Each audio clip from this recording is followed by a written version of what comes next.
no final de semana como esse, a minha oração era assim, de que alguma igreja lá no Ceará me convidasse para pregar lá, pagasse minha viagem, para mim ficar esse final de semana lá, porque lá é tão quentinho, glória, mas toma aqui em nome de Cristo Jesus, amém? Você está bem?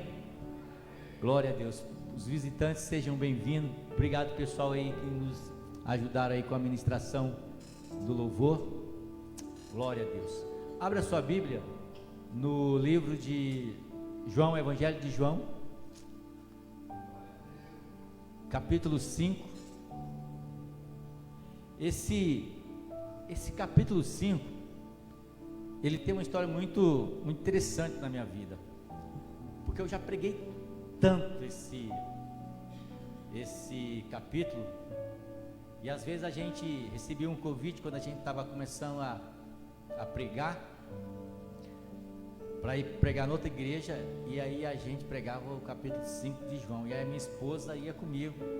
Chegou um dia que ela falou assim: não dá,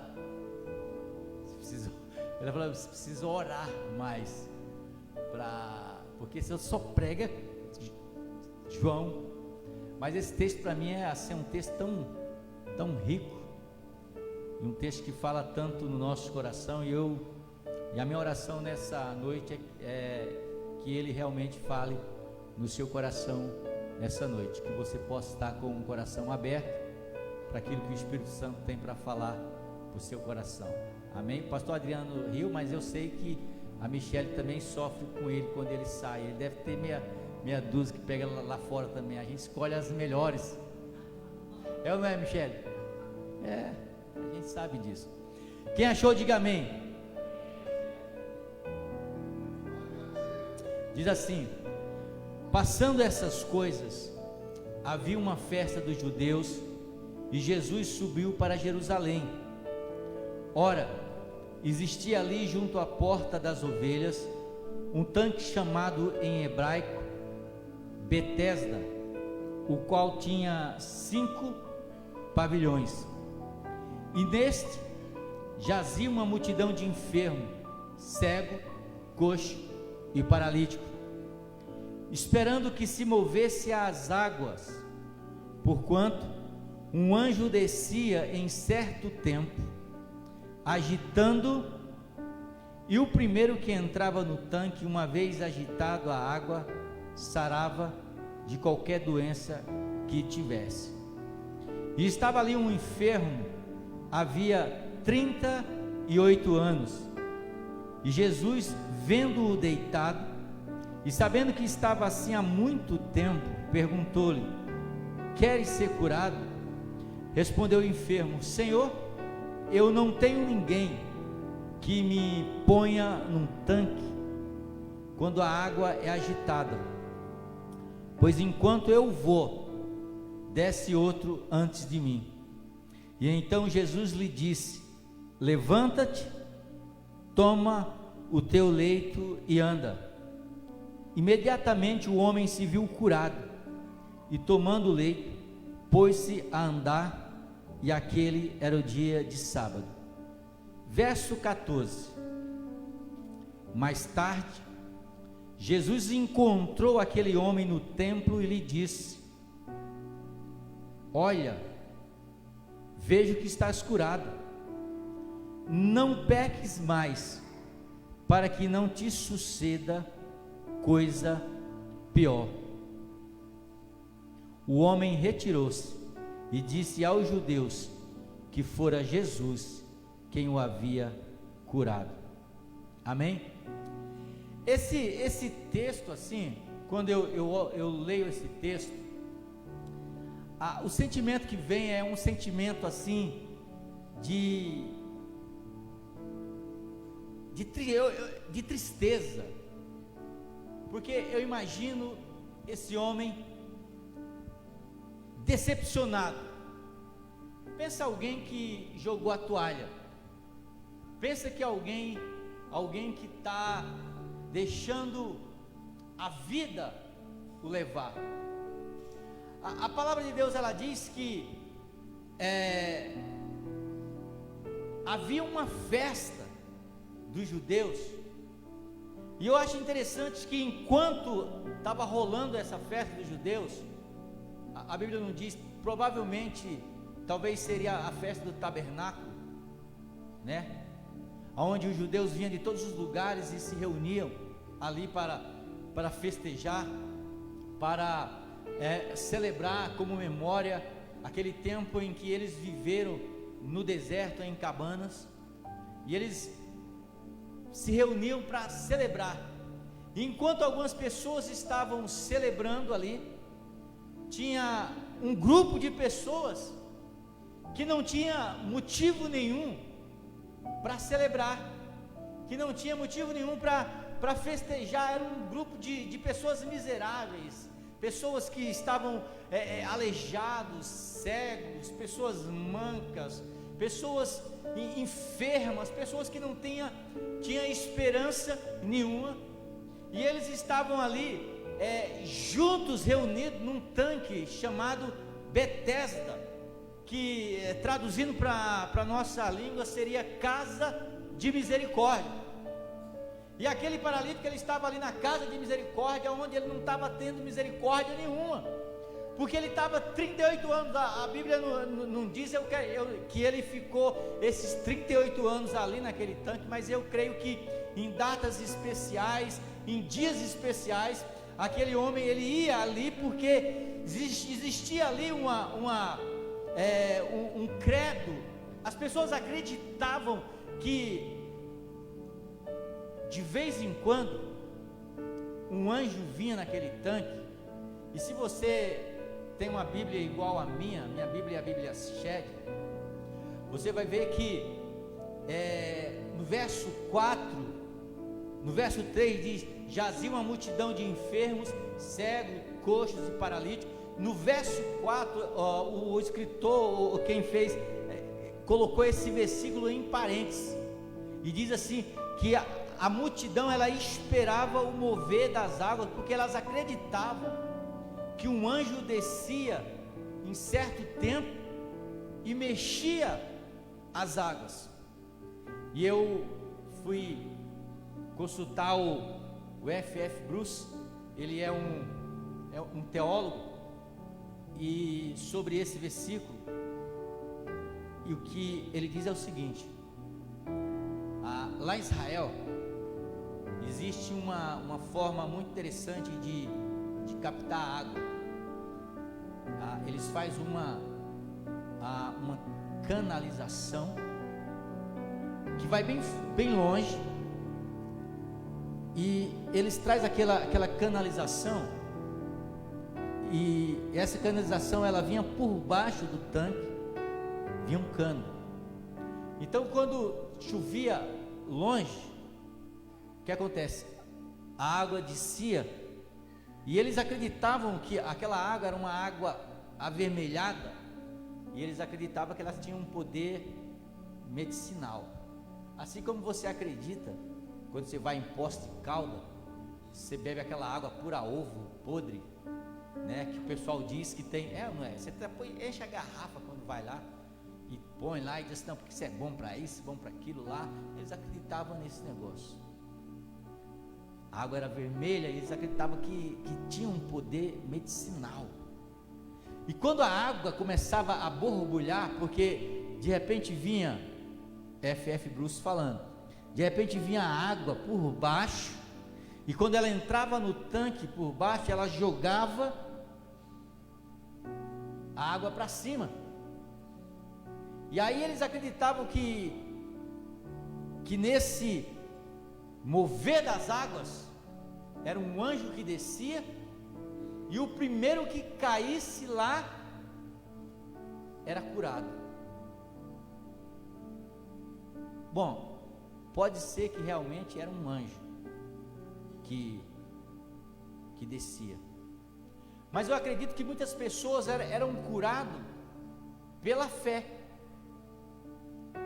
A gente não pode dizer que as pessoas que de repente receberam uma cura porque foram lá em Aparecida e receberam uma cura, a gente não pode dizer ou que receberam uma cura numa dessas igrejas que tem uma teologia totalmente fora da Bíblia. Porque Deus, Ele olha a nossa fé. E a Bíblia diz que Deus não leva em conta o tempo da nossa ignorância. A partir do momento que a gente sabe da verdade e a gente permanece no negócio, aí o negócio está errado, a gente vai acertar com Deus. Mas quando você está ignorante, felizmente, né, a graça de Deus, ela também nos alcança. Então a Bíblia diz que o anjo vinha, sacudia a água, o primeiro que pulasse ali dentro era curado. No tanque de Betesda, na casa de misericórdia.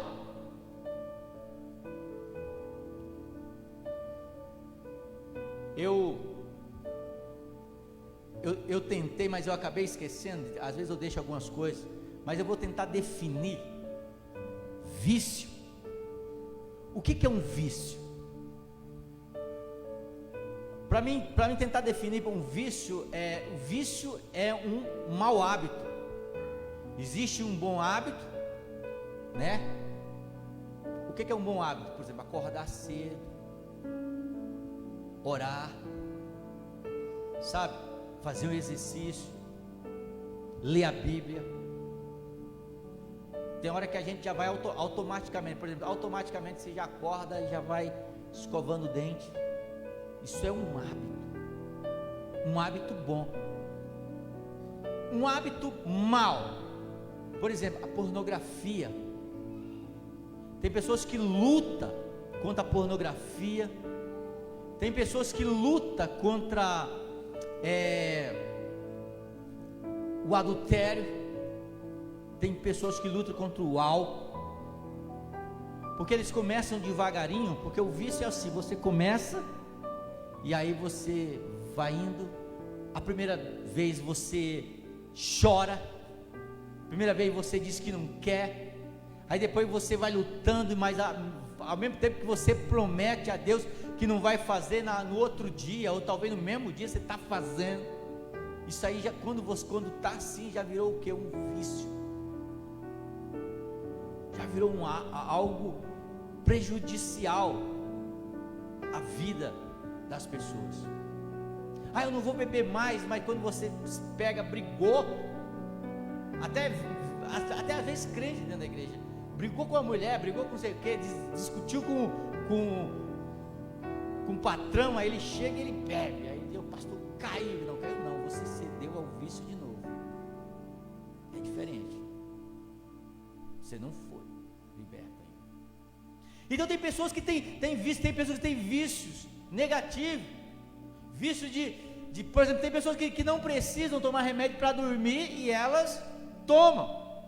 Ela dorme até 2 horas da tarde, aí quando chega 8 horas, dizendo eu não consigo dormir. Nem eu, que gosto de dormir, vou tomar um Rivotril, para ver se o negócio melhora, para mim dormir. Aí vai, toma o negócio, aí acorda 3 horas do outro dia, aí à noite eu preciso aumentar a dose, porque eu não consigo dormir, mas nem eu. Nem no frio desse eu não consigo.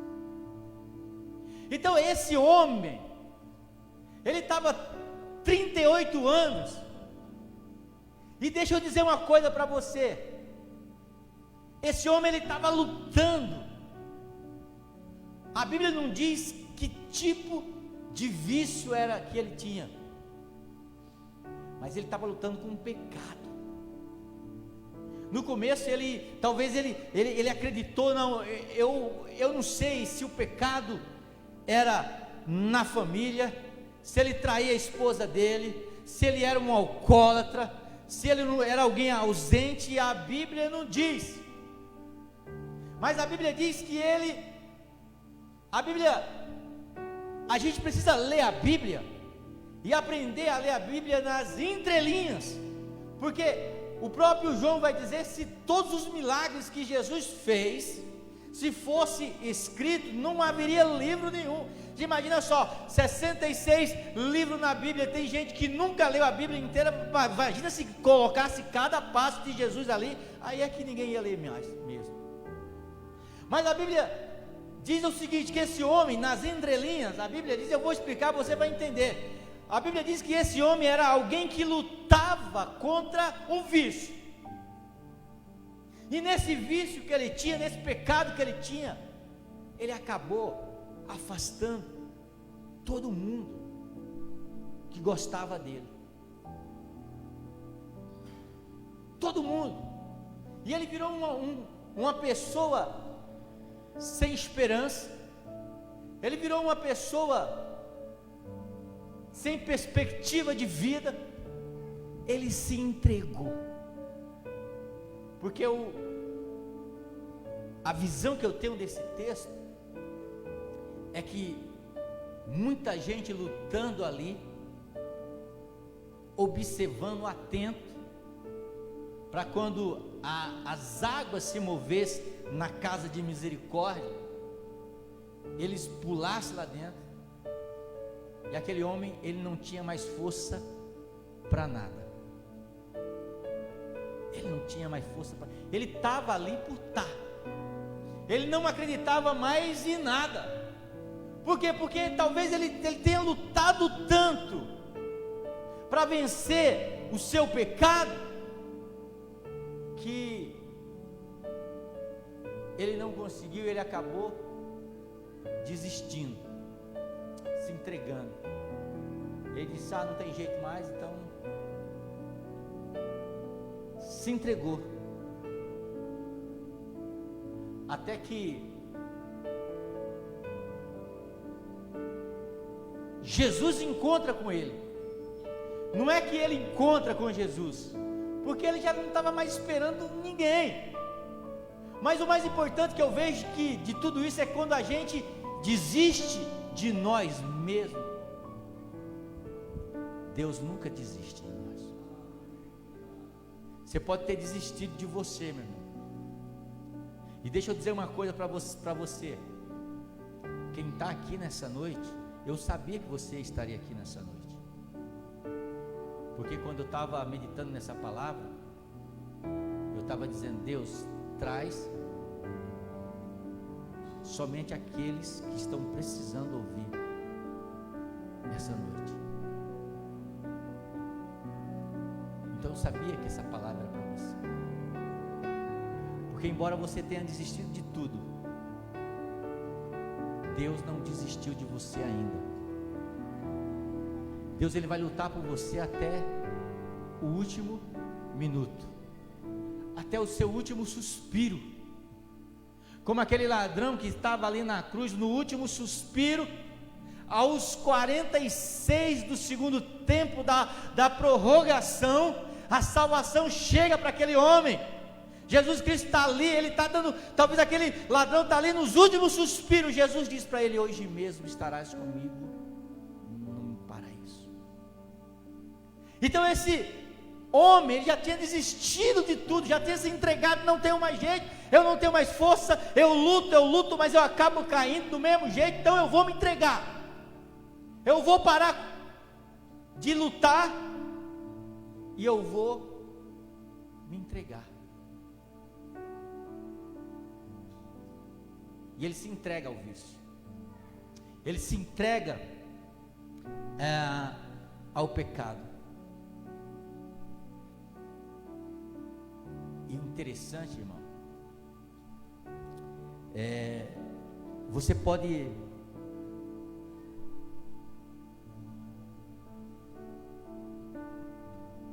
lutar, você pode desistir, mas Deus, ele nunca vai desistir de você. Agora uma coisa é certa, esse homem diz que está paralítico, ele está com enfermo há quanto tempo? 38 anos. 38 anos é uma vida. E a doença dele, irmão, era uma doença que não era uma doença natural. Você sabia que o pecado, ele nos adoece? E eu não estou falando somente de doença do coração, eu não estou falando só de doença espiritual, não. Eu estou falando de doença física. Eu estou falando de doença que afeta o nosso corpo.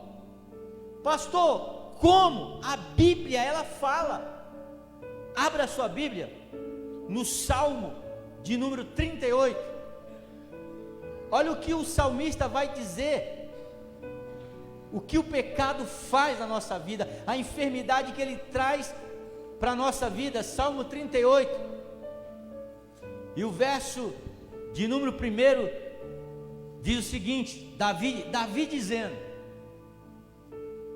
não me repreenda, Senhor, na tua ira, nem me castigue no teu furor.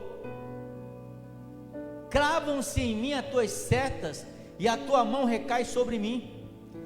Não há parte sã na minha carne, por causa da tua indignação. Não há saúde nos meus ossos, por causa do que? Do meu? Olha o que Davi está dizendo. Ele diz: não há saúde nos meus ossos. No mínimo aqui, o Davi sentia uns reumatismos lá. E ele diz que aquilo era causado por quê? Pelo pecado. E qual era o pecado de Davi? O pecado maior de Davi, dentre outros que a Bíblia narra que Davi cometeu, foi o pecado de adultério com assassinato.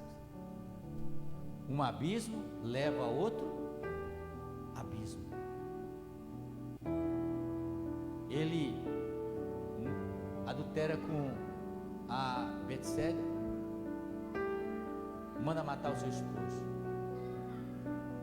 e ele começa a adoecer, porque ele tem que esconder aquilo de tudo, de todo mundo. E ele começa a adoecer a cada dia. Olha o que diz o Salmo 41 e o verso 3, 4. Quem escreveu ele? Davi. O Senhor o assiste no leito da enfermidade, na doença, tu lhe afofa a cama. Disse eu: compadece-te de mim, Senhor. Sara a minha alma. Por quê? Por quê? Gente, esse negócio de pecado é sério. Esse negócio de viver a vida em pecado é sério. Olha o que diz o Salmo 103, porque eu estou gravando com alguns textos na Bíblia, para que você não ache que sou eu que estou falando, para que você não diga: você não é médico, não trabalha na área da medicina, então você não pode afirmar isso. Mas não sou eu que afirmo, a Bíblia diz, Salmo 103 e o verso 3 diz: ele, quem escreveu também? Davi.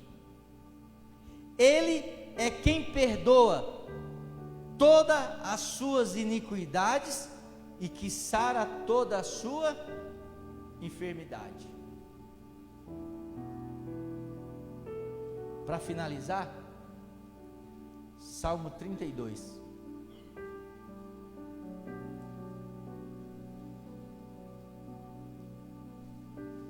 Salmo 32 diz assim: bem-aventurado é aquele cuja a iniquidade é perdoada, cujo pecado é coberto.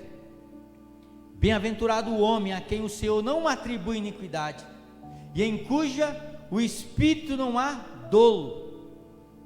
Enquanto calei, os meus pecados envelheceram.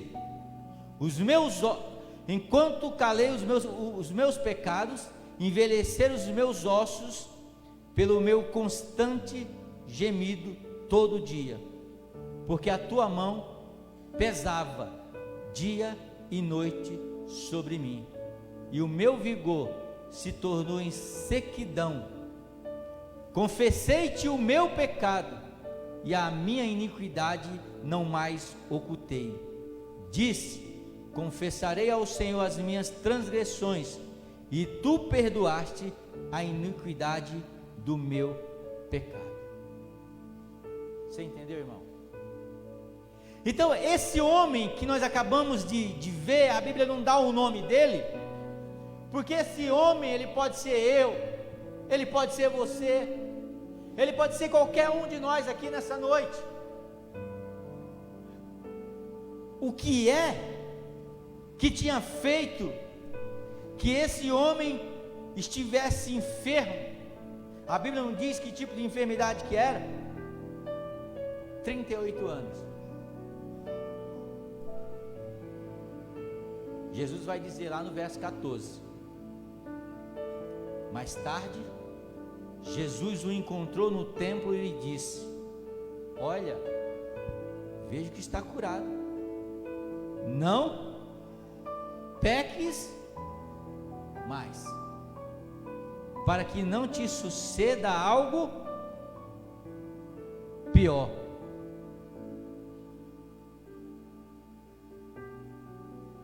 Então, o pecado daquele homem tinha afastado todos dele, porque quando Jesus ele chega para aquele homem, a pergunta que Jesus faz para aquele homem é: queres ser curado? Verso 6. O que é que ele diz? Senhor, não tenho ninguém. Porque o pecado, ele não só afasta Deus de perto de nós. Isaías diz que os nossos pecados, ele faz separação entre nós e Deus. Mas o pecado não só afasta nós de Deus, mas afasta pessoas boas de perto de nós. Mesmo quando as pessoas querem ajudar, e a gente vê que as pessoas não querem ajuda. Você já passou por algum tipo de situação assim? Alguém precisando de ajuda, você quer ajudar, mas você vê que a pessoa não quer ajuda, a pessoa não luta, você luta mais do que ela, e aí acaba uma hora você diz assim: vou entregar na mão de Deus. E aí Deus vai lutando, e nós vamos afastando Deus de perto de nós. E aí quando chega uma pergunta como essa, que chega para esse homem e diz: queres ser curado? Ele diz: Senhor, não tenho ninguém. Não tenho marido, não tenho esposa, não tenho filho, não tenho amigos, ninguém. Todo mundo se afastou de mim, ou eu afastei todo mundo de perto de mim. Esse homem, ele estava decepcionado com tudo e com todos. Agora eu aprendo algumas coisas interessantes nesse texto. O texto apresenta duas provas de que Jesus ele nunca nos abandonam. Primeiro, o conhecimento divino de Deus acerca da nossa necessidade. Deixa eu falar uma coisa para você. Você nunca vai surpreender Deus com o seu pecado. De repente você fala: meu Deus, eu acho que Deus não esperava isso. Olha, Deus conhece. Você nunca vai surpreender Deus. Pode surpreender o pastor, seu amigo, seu parente, sua família, mas Deus não. Então eu aprendo aqui que Deus, Ele tem todo o conhecimento a nosso respeito, e Ele sabe de toda a nossa necessidade e daquilo que nós estamos passando. Então, se você está preso em algum vício,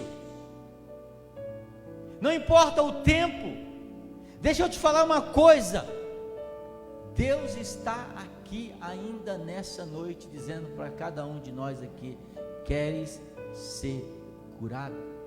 Porque a Bíblia diz no verso de número 5: estava ali um homem enfermo, havia 38 anos, e vendo Jesus deitado, ele achou que todo mundo tinha esquecido dele, até Deus esqueceu dele. Porque talvez alguém disse para ele: olha, o que você fez? Não tem mais jeito para você. O que você fez? Olha, nunca mais você vai ter um relacionamento com Deus, nunca mais Deus vai se importar com você. Pessoas que falam esse tipo de coisa, eles não entendem de graça e compaixão de Deus. Ele não entende que um dos motivos de Deus que Jesus Cristo, sendo Deus, ter se tornado homem e padecer de todas as tentações que nós passamos, mas não caiu em nenhuma, é que Ele conhece cada ser humano, Ele conhece a sua estrutura, mas o que Ele espera de você, primeiro, Ele não espera que você nunca peque, mas o que Ele espera de você é que você nunca desista de se arrepender, porque João diz na sua epístola: olha, filhinho, não pequeis, mas se pecar, nós temos um advogado diante do Pai, Jesus Cristo Filho, Ele é o sacrifício pelos nossos pecados. Ele diz: olha, lute para não cair, lute para se manter firme, mas se por acaso você cair, lembre-se que você tem um Deus perdoador, lembre-se que Jesus Cristo levou sobre si todos os nossos pecados e as nossas dores. Se levante. O que Ele espera é que você não desista de você mesmo, não se entregue, não fique dentro de uma casa de misericórdia, perto do tanque de Betesda, mas sem acreditar que pode haver restauração para a sua vida. Porque Davi diz assim: olha, mais vale um dia no teu átrio, Senhor, do que 1000 lá fora. Porque num lugar como esse, de vez em quando o Espírito Santo pode sacudir você e te dar vida. Você pode estar dizendo agora nessa noite: pastor, mas o senhor não me conhece, o senhor não sabe o que eu já fiz, e não sabe que eu estou morto espiritualmente. Aí eu vou dizer para você: talvez você que não conhece ao Deus que você serve, porque lá em Ezequiel 37, Deus leva Ezequiel no meio de um vale de ossos sequíssimo, e Ele diz para Ezequiel: pode esses ossos reviver? Aí você pergunta: eu posso profetizar como eu profetizava antes? Eu posso ter aquela mesma pegada, aquela mesma paixão? do que você tinha antes? Deus pergunta para você. Ezequiel diz: Senhor, tu sabes. Aí Deus diz para Ezequiel: profetiza. Profetiza a esses ossos secos e diga: ossos secos, tenha vida. Talvez você diz assim: será que eu vou sentir aquela mesma paixão, aquele mesmo fogo, aquele mesmo amor que eu sentia quando eu aceitei Jesus Cristo? Sabe o que Deus diz para você? Começa a profetizar na tua própria vida. Começa a dizer: hoje, a partir de hoje, eu vou viver uma vida diferente. A partir de hoje eu vou buscar a presença do Espírito Santo. A partir de hoje eu vou largar esse vício. A partir de hoje eu vou crer que Deus vai vir com o seu poder sobrenatural sobre a minha vida e vai me dar vida. Não se entregue, porque esse homem, ele tinha se entregado.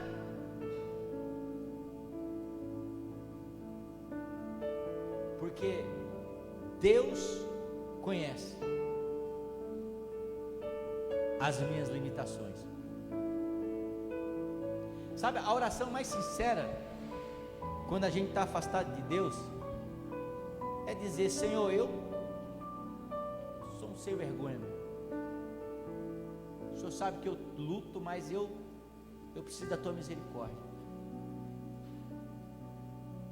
Você vai começar a orar numa semana oxigênio, você vai vir aqui, e você vai, talvez no primeiro dia você não vai sentir nada, porque Deus quer, apesar de Deus conhecer o nosso coração, Ele quer que você entenda qual é a diferença entre arrependimento e remorso. Vou te falar o que é a diferença entre arrependimento e remorso. Judas, a Bíblia diz que ele traz Jesus, vende Jesus por 30 moedas, e quando ele observa que a casa caiu, que talvez aquilo que ele esperava não aconteceu, ele tem um remorso naquele momento, e ele chega para a liderança dos fariseus, e ele devolve, ele joga aquelas moedas, e ele vai para onde ele vai? Se enforcar, porque ele não está arrependido, ele está com remorso daquilo que ele fez, porque se ele tivesse arrependido, ele tinha procurado Jesus, e tinha pedido perdão para ele, e Jesus teria perdoado, porque eu vejo a cena, que quando Jesus está ali, e ele traz Jesus dá aquela olhada para ele, aquela olhada foi fulminante, uma olhada de amor, uma olhada, eu penso como quem está dizendo assim: se você me pedir perdão, eu te perdoo. Mas ele não entendeu. Ele não entendeu porque talvez ele estava ouvindo mais a voz do diabo do que de Deus. Talvez ele estivesse ouvindo o diabo dizer: não tem mais jeito, agora não tem mais jeito, olha o que você fez, não tem mais jeito. Mas deixa eu dizer uma coisa para você: Jesus está olhando com o olhar de amor para você nessa noite, e está dizendo: queres ficar curado? Queres ficar curado? Olha o arrependimento. A Bíblia diz que Pedro, quando Jesus diz que tem que ser crucificado, Pedro diz: de maneira nenhuma. E aí quando Jesus é preso, Pedro está ali no meio da fogueira, juntamente com os empregados ali perto da onde Jesus está. Alguém olha para Pedro e diz: você andava com ele, Pedro diz: eu não. Aí passa um pedacinho, a servente vem e diz: você andava com ele. Pedro diz: eu não, nem conheço.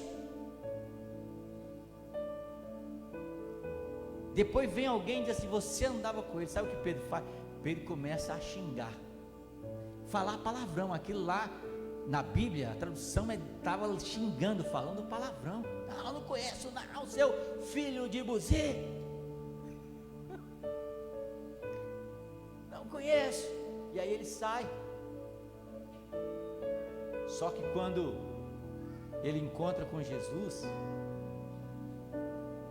ele diz: Senhor, Jesus, está perdoado, eu conheço teu coração, você se arrependeu, toca a vida, vai, não peques mais, vou te usar de uma maneira poderosa, de uma maneira sobrenatural, porque a Bíblia diz que aonde abundou o pecado, superabundou a graça de Deus. Ninguém é descartável diante daquele que perdoa, daquele que tem um olhar de amor e não de acusação.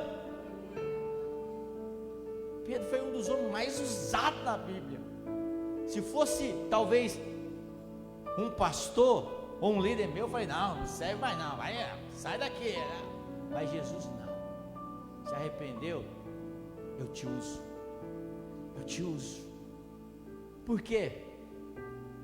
Porque aonde há arrependimento, a Bíblia diz que há remissão de pecados. Quando aquela mulher foi pega em flagrante adultério, que Jesus olhou para os fariseus que queriam apedrejá-la, e ele disse: se vocês não tiverem pecado, atire a primeira pedra. Foi saindo um a um. Jesus Cristo olha para ela, levanta a cabeça. Eu fico imaginando, porque a Bíblia diz que Jesus ele estava meio que sentado ali, escrevendo na.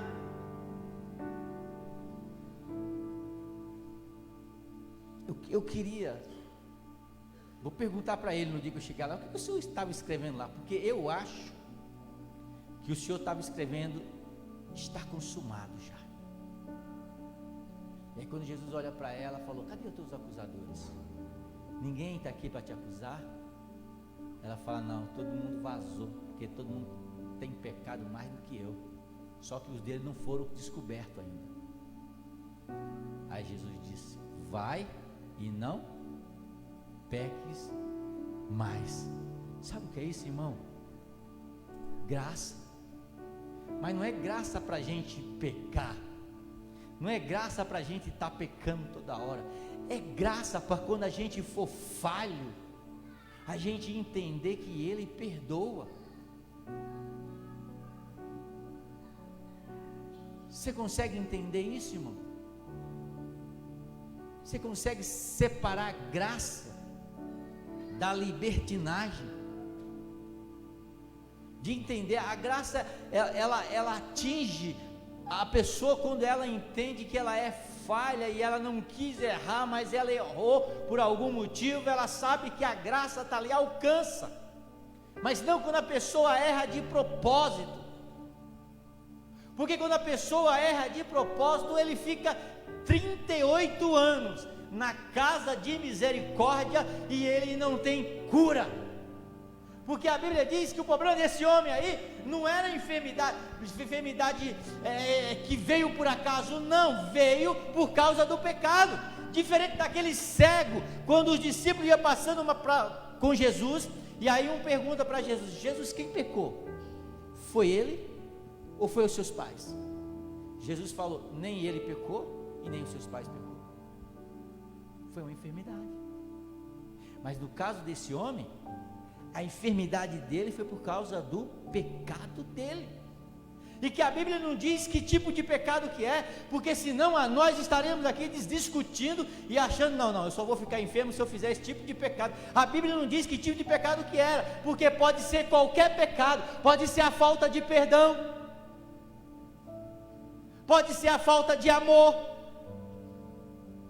pode ser a mentira, pode ser qualquer tipo de pecado. Que bom que a Bíblia não diz que pecado que esse homem fez, porque senão a gente está dizendo assim, não, eu só vou ficar doente porque esse homem deve ter traído a mulher dele, não, porque esse homem deve ter negligenciado os filhos dele.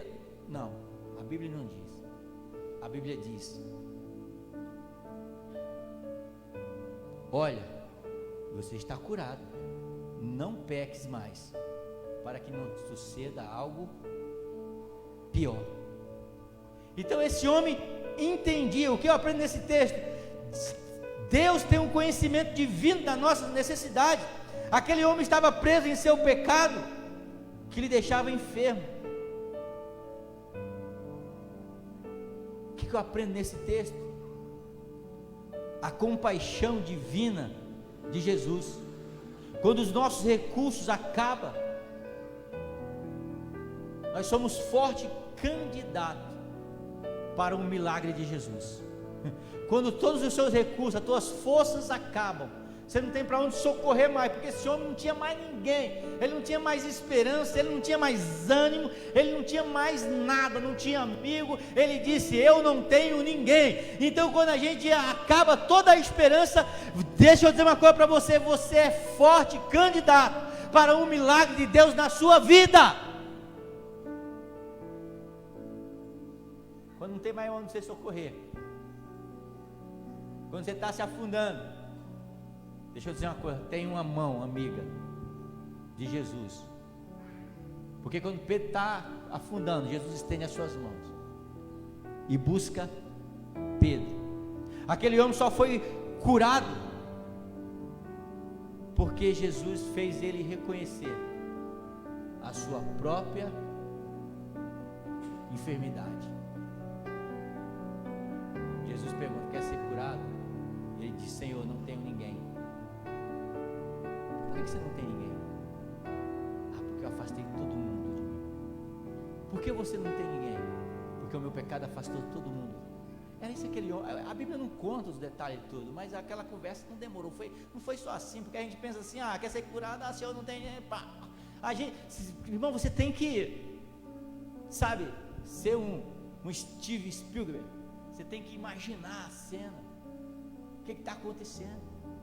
Porque não foi só assim. Jesus começou a conversar com ele. Jesus começou a mostrar para ele qualquer, aquilo que ele está passando, por que ele está passando. Jesus está mostrando: será que você não leu o Salmo 32? Será que você nunca leu o Salmo 103? Será que você achou que você ia ficar com essa enrolação toda, tentando enganar Deus e não ia acontecer nada? Jesus começou a conversar com aquele homem, até que ele disse: Senhor, meu pecado afastou todo mundo, eu não tenho ninguém. Aí Jesus falou: não, você tem sim, eu estou aqui. Estou aqui, porque meu nome é Emanuel. O meu nome não é diabo, adversário, acusador. O meu nome é Emanuel, Deus conosco. O meu nome é Emanuel, aquele que está perto de você. Ei, deixa eu entender, deixa eu te falar uma coisa. Jesus falando para ele, eu estou imaginando aqui a cena. Deixa eu te falar uma coisa. No Antigo Testamento, eu habitava num tabernáculo construído por mãos humanas. Mas deixa eu dizer uma coisa: hoje eu sou Emanuel. E como diz João,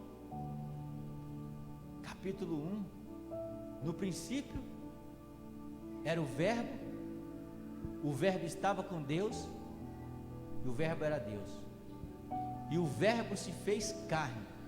Eu gosto dessa frase: e habitou entre nós, cheio de graça e de verdade. Você sabe o que é? O Verbo se fez carne, habitou, Tesa. é a mesma palavra, tabernaculou. Ou seja, no Antigo Testamento Deus morava em tenda, mas no Novo Testamento Ele resolveu morar dentro de mim e dentro de você, e a Bíblia diz cheio de graça, cheio de misericórdia. Se isso não alegrar o teu coração, irmão, se isso não te dá uma força para você sair dessa, eu não sei o que vai acontecer.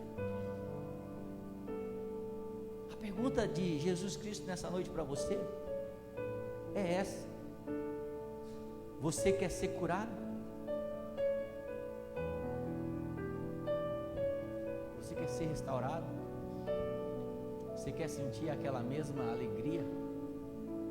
Você imagina aquele homem, que alívio teve aquele homem depois que Jesus levantou ele,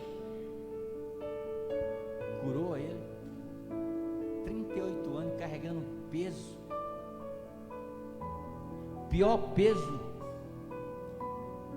do que qualquer enfermidade, irmão, é o peso do pecado, porque a enfermidade, ela física, natural, ela é tratada com antibiótico, ela é tratada pela medicina, ela vem e ela vai embora, mas a enfermidade que é espiritual, ela nos acompanha todo dia. Davi disse: Senhor, enquanto eu me encalei, os meus ossos doíam, eu sentia dor, eu ia para minha cama e sentia dor, e eu sabia que a dor era de não ter me arrependido, mas quando eu me arrependi, ele diz: eu encontrei alívio para a minha enfermidade. É como se tivesse saído um peso de cima de mim, e eu pude contemplar de novo as tuas maravilhas. Você pode ficar de pé? Feche teus olhos. Eu queria que você começasse a pensar naquilo que Deus tem para a tua vida. Eu não sei quanto tempo. A Bíblia diz que aquele homem foi 38 anos. Nós precisamos aprender a remover as nossas farpas. Você sabe o que é aquelas farpas? Aqueles pedaçozinhos de entra na unha, aí você fica assim: eu não vou tirar porque dói. Mas aquilo começa a infeccionar, começa a criar pus, vai inchando e vai doendo. Então, quando Jesus pergunta se ele queria ser curado, ele arruma um monte de desculpa. Ele diz, como a gente diz algumas vezes: eu não tenho ninguém, eu tenho medo, será muito doloroso remexer os passados, eu não consigo perdoar porque eu fui vítima. Mas nessa noite você pode ser curado, porque existe um remédio certo. Esse remédio se chama Jesus. Esse remédio se chama aquele que levou todas as nossas enfermidades. Você pode acordar amanhã, sabe, você lembra quando você era criança? Você acordava de manhã sem preocupação, leve, para correr, para brincar, para viver. Você pode acordar amanhã sentindo esse mesmo regozijo, essa mesma alegria, essa vontade de viver novamente. Amém? Se essa palavra falou com você, e isso eu não estou dizendo que você está em pecado ou não está em pecado. Se eu tivesse ali, se eu tivesse aqui na frente, fosse alguém que estivesse pregando, eu seria o primeiro a vir aqui na frente. Primeiro porque, mas o pastor vai na frente, eu não estou nem aí para você. que você está pensando sobre a minha vida. Meu negócio é eu e Deus. Então você quando recebe um convite, que a palavra falou com você, você não tem que pensar o que as pessoas estão pensando de você. Você tem que pensar o que Deus está pensando acerca daquela decisão que você tomou naquele momento. Então, se essa palavra falou com você, sai do seu lugar. Eu quero orar com você neste momento. Aleluia. Deus vai trazer cura para a nossa alma. Deus vai trazer cura para a nossa vida. E o medo das pessoas achar: pô, mas eu sou líder, eu sou pastor, eu sou... Meu irmão, diante de Deus lá em cima, Ele não olha para você pelo título que você tem, pela sua conta bancária. Ele olha para aquilo que tem dentro do seu coração, aquilo que tem dentro da sua vida. Aleluia. Glória a Deus. Jesus é mais do que qualquer problema que você possa ter. Não importa quanto tempo você esteja lutando com isso. A Bíblia diz que aquela mulher que sofria de hemorragia 12 anos. Uma mulher encurvada lá em Lucas, 18 anos. Esse homem, 38 anos. Então não importa. Não importa quanto tempo você está lutando. O importante é que hoje chegou o dia do seu levanta e anda.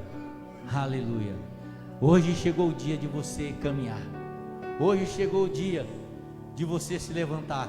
Aleluia. Nunca mais você vai precisar de águas, porque o verbo da vida está aqui nessa noite. Pai, no nome de Jesus, Senhor, eu quero neste momento te agradecer, Senhor, primeiro pela tua palavra. Deus, como aquela palavra de autoridade que o Senhor deu naquela noite, Pai, ou naquele dia, para aquele homem, ó Deus, que estava sofrendo, padecendo 38 anos, e o Senhor chegou naquele dia para ele, Pai, e disse: queres ser curado?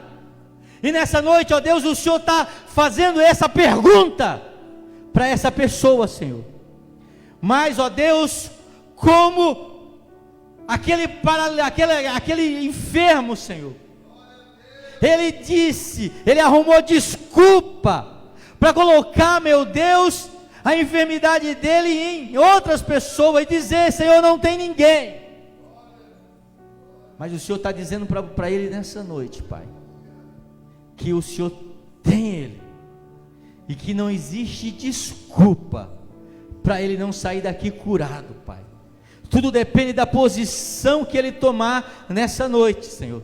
Talvez ele diga: o Deus, ele pode estar aqui onde eu estou, não precisa eu vir aqui na frente, Deus está me enxergando aqui. Ei, deixa eu dizer uma coisa para você: o fato de você sair do seu lugar e vir aqui na frente, está dizendo para Deus: Senhor, eu reconheço que o Senhor está falando comigo, e eu não estou preocupado como aquela mulher não estava preocupada em trombar com a multidão, mas ela disse: se apenas eu tocar nas vestes de Jesus, eu serei curado.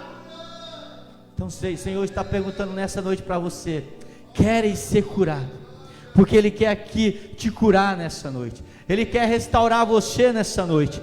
Pai, no nome de Jesus Cristo, Senhor, eu quero te agradecer neste momento, Pai, e eu quero pedir, ó Deus, uma unção de cura nessa noite. Eu quero pedir, ó Deus, que o Senhor venha curar o teu servo, que o Senhor venha curar a tua serva nessa noite, Pai. Muitas pessoas, ó Deus, aleluia, que estão presas, ó Deus, na falta de perdão, ó Deus, e nós sabemos, ó Pai, que falta de perdoar também é pecado, Senhor. Então, ó Deus, talvez essa pessoa diga: a culpa não foi minha, não foi eu que fiz, é ela que tem que pedir perdão para mim. Mas deixa eu dizer uma coisa para você: perdoa, aleluia, não importa aquilo que fizeram com você, perdoa, para que você saia daqui curado nessa noite. Então, ó Pai, em nome de Jesus, ó Pai, eu abençoo o teu povo, eu abençoo, meu Deus, a tua igreja, Pai, que haja cura, que haja milagres, que haja operação de maravilhas, Pai, nós acreditamos na Tua graça, Senhor. Nós acreditamos, ó Deus, no Teu poder. Nós acreditamos no Deus que mora dentro de nós, no Deus que resolveu escolher como morada, Senhor, não templos construídos por mãos humanas, mas seres humanos falhos como eu e como a Tua igreja, Pai. Então, no nome de Jesus, cura neste momento, Pai. Restaura neste momento. Eu abençoo a Tua igreja. Eu abençoo o Teu povo. No nome de Jesus. Amém e amém. Deixa eu dizer uma coisa para você.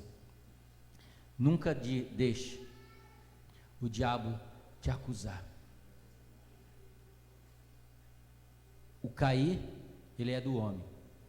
Mas o levantar é de Deus, quando existe arrependimento na nossa vida. Vá e viva o melhor que Deus tem para a tua vida. Como Jesus disse, vá e não peques mais, porque o Senhor é contigo. Amém? A Bíblia diz lá no livro de Miqueias, se eu não me engano, que Deus pega toda a nossa iniquidade e joga no mar do esquecimento, nem Ele lembra. Aleluia, amém? Você pode aplaudir o Senhor pela sua vida. Deus abençoe a sua vida no nome de Jesus. Amanhã, a partir das 20 horas, nossa semana Oxigênio, eu espero você para estar orando conosco no nome de Jesus. Pai, nós queremos te agradecer neste momento por as tuas bênçãos no nosso meio. Que a graça de Deus Pai, que a consolação do Espírito Santo e o amor de Jesus, a graça de Jesus, seja derramada sobre cada um de nós, em nome de Jesus. Deus abençoe a sua vida. Boa semana, semana de vitória. Glória a Deus.